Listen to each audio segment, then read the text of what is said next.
Hello दोस्तों, intermittent fasting करने के दौरान डायबिटिक पेशेंट्स में दवाओं को मैनेज करने के लिए कुछ यूज़फुल टिप्स पर आज बात करेंगे।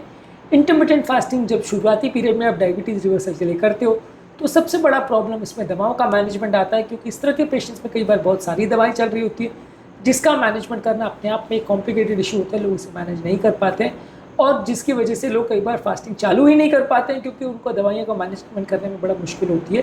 तो आज हम कुछ यूज़फुल टिप्स पे बात करेंगे जिससे आपको मदद मिल सकेगी और आप अपनी दवाइयों को खुद या अपने डॉक्टर से डिस्कस करके मैनेज कर पाएंगे।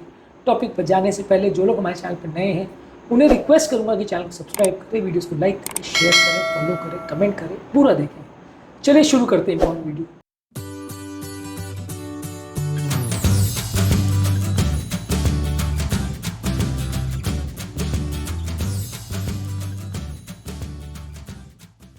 सबसे पहले ज़रूरी है कि हर एक व्यक्ति अपने डॉक्टर से या अपने डायबिटोलॉजिस्ट से, फिजिशियन से डिस्कस करे, क्योंकि हर एक व्यक्ति की दवाइयों की रिक्वायरमेंट अलग अलग हो सकती है और हर एक व्यक्ति की इंडिविजुअल जो दवाइयाँ हैं उसके टाइमिंग्स और पेशेंट के इंडिविजुअल इश्यूज अलग अलग हो सकते हैं। हर एक व्यक्ति को एक पर्सनलाइज प्लान की ज़रूरत है, क्योंकि हर व्यक्ति में सेम स्ट्रैटेजी फॉलो नहीं कर सकते। किसी व्यक्ति में कुछ सही होगा, दूसरे व्यक्ति में वो चीज़ गलत भी हो सकती है।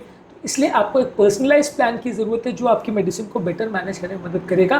और ये पर्सनलाइज प्लान के लिए आपको अपने लोकल डाइटिशियन या लोकल फिजिशियन से एक बार मिलना आवश्यक है। इसके अलावा ज़रूरी है कि रेगुलर अपने ब्लड ग्लूकोज लेवल को मॉनिटर करते रहिए, क्योंकि फास्टिंग के साथ सबसे बड़ा इशू ये है कि ये फास्टिंग कितना जल्दी रिस्पॉन्ड करेगा, कितना अग्रेसिवली रिस्पॉन्ड करेगा, ये हर एक पेशेंट में अलग अलग हो सकता है। किसी व्यक्ति में बहुत अच्छा रिस्पॉन्स मिले, बहुत जल्दी मिले, किसी पेशेंट में रिस्पॉन्स बिल्कुल ना मिले और कई हफ्तों तक भी शुगर वैल्यूज़ बहुत ज़्यादा ड्रॉप ना हो, ऐसा हो सकता है। हालांकि एक्चुअल पेशेंट्स में कई सच्चाई बीच में होती है, ज़्यादातर पेशेंट्स में कुछ दिनों या हफ्तों में चेंजेस आता ही है। लेकिन ये है कि कितना अग्रेसिवली पेशेंट फास्टिंग कर रहा है, कितना उसका इंसुलिन रेजिस्टेंस था और बॉडी के रिस्पॉन्स, ये सारी चीज़ें डिसाइड करती है कि कैसा रिस्पॉन्स आएगा। तो ओवरऑल आपके लिए ज़रूरी है कि आप रेगुलरली शुगर को मॉनिटर करते रहिए। अगर आप घर पर ग्लूकोमीटर लेके हफ्ते में 3-4 बार शुगर मॉनिटर कर लेते तो अच्छा है। अगर कंटिन्यूस ग्लूकोज मॉनिटरिंग स्ट्रिप या डिवाइस को अफोर्ड कर सकते हैं तो ये ज़्यादा अच्छा है, क्योंकि कंटिन्यूस ग्लूकोज मॉनिटरिंग करने से आप एटलीस्ट ये है कि शुगर को डेली बेस पे असेस कर सकते हो और फास्टिंग का कैसा रिस्पॉन्स आ रहा है, शुगर बहुत हाई या लो तो नहीं हो रही, और यदि कोई अगर बहुत लो हो रही है तो अलार्म से उसके बच जाते हैं तो आपको मदद मिल सकती है। तो ये सारी चीज़ें कि आपकी ओवरऑल जो मैनेजमेंट को ज़्यादा ईजी बना देती है, आपकी दवाओं को एडजस्टमेंट करना और आपके खाने के पैटर्न को एडजस्ट करना काफ़ी ईजी बना देती है। लेकिन एटलीस्ट अगर कंटिन्यूस ग्लूकोज मॉनिटरिंग आप अफोर्ड नहीं भी कर सकते हैं तो भी एटलीस्ट आप अपने ब्लड ग्लूकोज लेवल को रेगुलर बेस पे मॉनिटर करते रहें तो अच्छा है। ग्लूकोमीटर लेके, जो कि आजकल ज़्यादातर अमेजॉन या इस तरह के ऑनलाइन पोर्टल्स पे 500-1000 रुपये में अवेलेबल होता है, उसकी स्ट्रिप ज़्यादातर 12-15 रुपये में आ जाती है। तो उसमें हफ्ते में अगर 3-4 बार आपने चेक कर भी लिया तो ज़्यादा कॉस्टली नहीं पड़ेगा और आपकी ज़्यादातर मैनेजमेंट करना ईजी हो जाएगा। इसके अलावा आप ये कोशिश करिए कि यदि कोई व्यक्ति टाइप 1 डायबिटिक है और वो सिर्फ अगर इंसुलिन पे है तो वैसे व्यक्ति को आप बेसल डोज जो है इंसुलिन का दे रहे हैं, यानी लॉन्ग एक्टिंग इंसुलिन जो दे रहे हैं उसका डोज को थोड़ा कम कर दीजिए। दोनों इंसुलिन डोज में उसको एडजस्टमेंट की जरूरत है। बेसिकली आपको मान के चलना पड़ेगा कि जब भी किसी व्यक्ति को आप फास्टिंग पे करोगे तो भी फास्टिंग से शुगर कम होगा तो आपको इंसुलिन के डोजेस या मेडिसिन के डोज को कम करना पड़ेगा। तो टाइप 1 डायबिटीज़ में क्योंकि पेशेंट इंसुलिन पर डिपेंडेंट है तो आप बेसल यूनिट को कम करोगे और बोलस इंसुलिन को अगर आप जिस टाइम पे फास्टिंग कर रहे हो या खाना नहीं दे रहे तो उस टाइम का बोलस को स्किप कर दीजिए, उस टाइम पे बोलस मत लीजिए। और बाकी दोनों टाइम जो है, मान लीजिए आपने सुबह का नाश्ता किया, दोपहर का खाना किया है, रात को खाना नहीं किया, या मान लीजिए नाश्ता स्किप कर लिया, दोपहर को और रात को खाना खाया, तो उसी टाइम पे दोनों बोलस इंसुलिन लेना है, बेसल इंसुलिन का डोज कम करना है और जो टाइम आप नाश्ता या खाना स्किप किया उस टाइम पे नहीं लेना है। या मान लीजिए आपने लेट किया, खाना 3 बार ही खा रहे तो उस टाइम पे डोज थोड़ा कम करके उस हिसाब से आप ले सकते हो। तो इसको आप एडजस्टमेंट अपने हिसाब से कर सकते हो, अलग अलग केस में कितनी इंसुलिन डोजेस की रिक्वायरमेंट है। हालांकि इस तरह के पेशेंट में भी ग्लूकोज मॉनिटरिंग करना बहुत ज़्यादा आवश्यक है ताकि आप अपनी गलतियों को अवॉइड कर सको, शुगर लेवल ज़्यादा लो ना हो। अब आते हैं टाइप 2 डायबिटीज़ में। टाइप 2 डायबिटीज़ में भी अगर आप इंसुलिन पर है तो उसका एडजस्टमेंट का पैटर्न लगभग ऐसा ही होगा, यानी कि बेसल यूनिट को थोड़ा कम करिए और बोलस वाला जो इंसुलिन है जो खाने से जस्ट पहले लेते हैं उसके डोज को या तो कम करिए और अगर खाना मिस कर रहे हैं तो उस टाइम पे मिस कर दीजिए। ये इंसुलिन का मैनेजमेंट स्ट्रैटेजी होगा। ज़्यादातर इंसुलिन के ज़्यादा डोजेस रात को खाने के टाइम बहुत ज़्यादा हाई डोज नहीं देना चाहिए, नहीं तो ओवरनाइट खाना खाने के बाद हाइपोग्लाइसीमिया हो सकती है, लेट नाइट हाइपोग्लाइसीमिया हो सकती है। तो फास्टिंग विंडो में इंसुलिन एटलीस्ट नहीं जाना चाहिए, यानी कि जो टाइम पीरियड में आप खाली पेट रह रहे हैं या कुछ भी खाना नहीं खा रहे उस टाइम पे इंसुलिन एटलीस्ट शॉर्ट एक्टिंग वाला नहीं लेना है।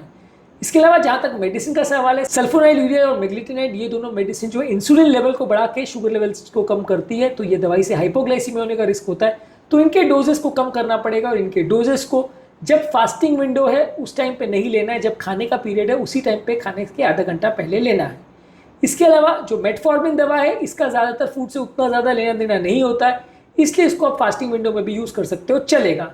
जो GLP-1 अगोनिस्ट है ये आपकी भूख को कम करती है, तो इसका इंडिविजुअल टॉलरेंस पर डिपेंड करेगा, पर इसको आप लेते रहो तो चलेगा, ज़्यादातर सेफ है, इसमें कोई दिक्कत नहीं आएगी, हाइपोग्लाइसीमिया उतना नहीं करती है।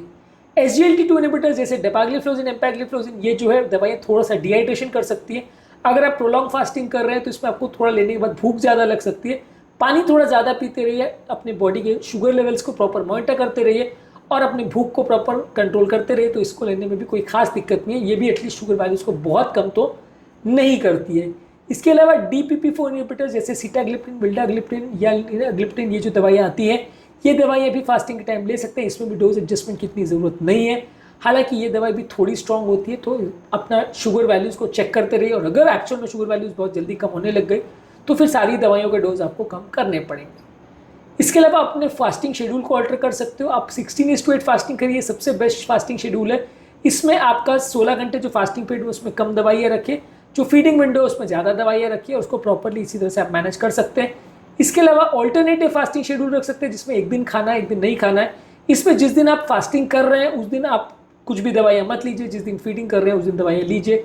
इस तरह से आप अपने वैल्यूज़ को एडजस्ट कर सकते हैं। तो ये 2 मेन तरीके हैं फास्टिंग के जो डायबिटिक पेशेंट में आप कर सकते हैं यदि आप इंटरमिटेंट फास्टिंग कर रहे हो तो। इसके अलावा जो आप खाना खा रहे हो उसमें थोड़ा सा न्यूट्रिएंट डेंस खाना ज़्यादा लीजिए, जिसमें ठीक ठाक अमाउंट में कार्बोहाइड्रेट्स, हेल्दी प्रोटीन्स और हेल्दी फैट्स हो, जो कि ब्लड शुगर लेवल्स को उतना फ्लक्चुएट नहीं करे। Process food, oily food, junk food, spicy food, बहुत ज़्यादा शुगर वाली चीज़ें नहीं लेनी है।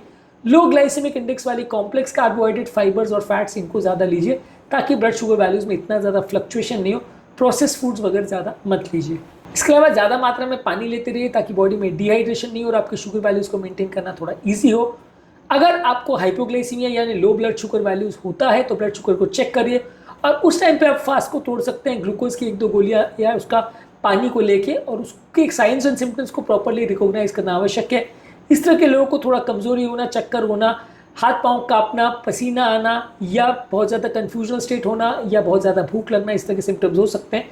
शुगर वैल्यूज़ को चेक करके अगर आदमी फास्टिंग में है तो उस टाइम अपने फास्ट को तोड़ सकता है और बाद में दवाइयों के डोज को थोड़ा एडजस्ट कर सकता है, अगले दिन फिर से फास्टिंग कर सकता है। हाइपोग्लाइसीमिया का ये बिल्कुल मतलब नहीं है कि आप दवाइयों को पूरी तरह बंद कर दें। हाइपोग्लाइसीमिया का बस ये मतलब है कि आप अगली बार से थोड़े ज़्यादा सतर्क हो जाइए कि शुगर वैल्यूज़ कम हो रही है तो आपको और ज़्यादा सतर्कता रखनी पड़ेगी ताकि शुगर वैल्यूज़ ज़्यादा कम ना हो जाए। इसके अलावा आपको रेगुलर मॉनिटरिंग करने की आवश्यकता है ताकि आप रीअसेस कर सको कि आपकी मेडिसिन को डोजेस को कम करने की आवश्यकता है या नहीं। मैं यूजुअली पेशेंट को ऐसा कहता हूँ कि अगर आपकी शुगर वैल्यूज़ 100 के नीचे अगर आना चालू हो गई है, 100 के आसपास आना चालू हुई तो डॉक्टर को मिल लीजिए और एक एक करके दवाइयों को कम करते जाता हूँ। मान लीजिए पेशेंट अगर 4 दवाइयों पे है तो जब हम फास्टिंग स्टार्ट करते हैं तो 4 के बदले 3 देते हैं और फिर उस पर कंट्रोल करने को बोलते हैं। और जैसे जैसे शुगर वैल्यूज़ 100 के आसपास आ जाएगी तो 3 से 2, 2 से 1, 1 से 0 ऐसा करने का प्रयास करते हैं। किसी में टाइम जल्दी हो सकता है, किसी में लेट हो सकता है। आइडियली पेशेंट को हर महीने एटलीस्ट फॉलोअप के लिए बुलाना चाहिए, पर कई बार अगर पेशेंट आने को नहीं भी तैयार है और रिस्पॉन्स उतना अग्रेसिव नहीं है तो आप स्लो थोड़ा जाइए, 3-3 महीने में बुलाए तो भी चलेगा, बशर्ते पेशेंट अपने शुगर वैल्यूज़ को चेक करता रहे और HbA1c वैल्यूज़ को चेक करता रहे। जब भी वो आपके पास वापस आए तो खाली पेट भरा पेट की शुगर की रिपोर्ट्स लेके आए, HbA1c की रिपोर्ट लेके आए, जिसके बेसिस पे आप शुगर की मेडिसिन को एडजस्ट कर सकते हो और हर बार अगर प्रॉपर रिस्पॉन्स आ रहा है तो दवाइयों के डोजेस को कम कर सकते हो। आज के टॉपिक में हमने बात करी कि अगर किसी व्यक्ति को इंटरमिटेंट फास्टिंग करनी है तो उसकी दवाइयों को कैसे एडजस्ट करेंगे, इसके संबंधित कुछ यूजफुल टिप्स पर हमने बात करी और मैं नॉर्मली कैसे मैनेज करता हूँ उस पर बात करी। उम्मीद करूँगा कि आज के टॉपिक में कुछ नई बातें जानने को मिली होगी।